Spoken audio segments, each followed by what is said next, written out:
Hey, Void. How you guys doing? Alright, so, diving back into my way backlog. So, if you paid any kind of attention, I have reviewed many Toho Kaiju films, particularly most of the Godzilla films at this point.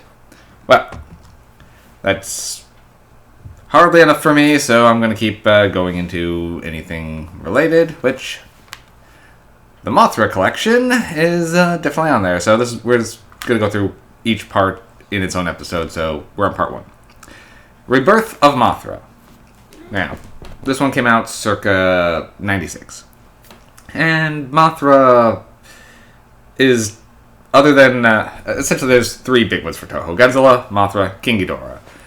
Whenever get a chance, they're going to shoehorn one of those 3 or more into a film.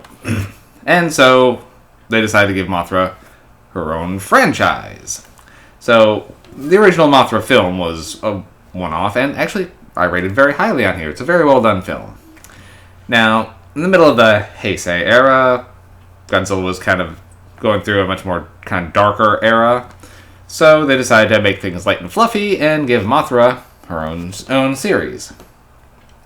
And, however, they had seen that films with known kaiju tended to do a little bit more, so the first one was Rebirth of Mothra, where she was going up against Death Ghidorah, pretty much a black, fire-breathing alternate of Ghidorah.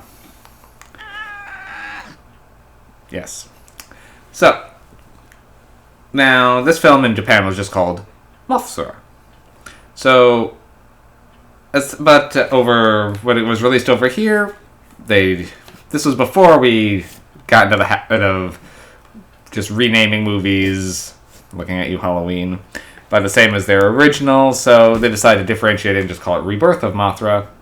I mean, there's no real rebirth going on here, not really, but Mothra does go through rebirth, so still kind of fits.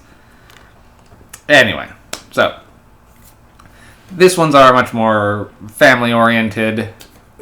This one's focusing on some kids who find the fairies, and the fairies pretty much tell them, hey, trouble's coming, we gotta get Mothra going.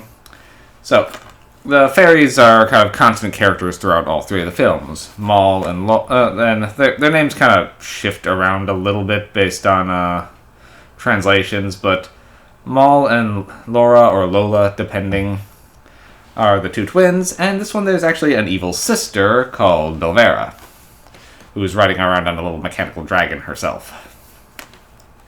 So they spend a lot of time with fairy antics, flying around people's living rooms on a tiny little fairy Mothra as they do a little dog battle with their sister.